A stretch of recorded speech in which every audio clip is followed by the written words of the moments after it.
మనం భగవంతుడి అనుగ్రహం కోసం ఎన్నో దీపాలు వెలిగిస్తూ ఉంటాం. అయితే పరమేశ్వరుడి దగ్గర వెలిగించే నారికేళ దీపం అద్భుతమైన ప్రయోజనాలను కలిగింపజేస్తుంది. కార్తీక మాసంలో వచ్చే ఏ సోమవారం అయినా సరే ఈశ్వరుడి దగ్గర నారికేళ దీపాన్ని వెలిగిస్తే లక్ష్మీ కటాక్షం కలుగుతుంది, శివానుగ్రహం కలుగుతుంది. అన్ని సమస్యలు కూడా తొలగింపజేసుకొని శివానుగ్రహానికి పాత్రలు కావచ్చు. కార్తీక మాసంలో వచ్చే సోమవారం వీలు కాని పక్షంలో ఏ నెలలోనైనా సరే సోమవారం పూట సాయంకాలం ప్రదోష సమయంలో ఈశ్వరుడి దగ్గర నారికేళ దీపాన్ని వెలిగిస్తే ఆ గృహంలో శివుడు ఆనంద తాండవం చేసి అష్టైశ్వర్యాలు భోగభాగ్యాలను కలిగింపజేస్తాడు.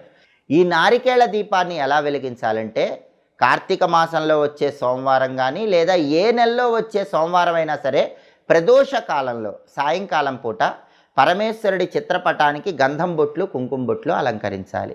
లేదా శివలింగ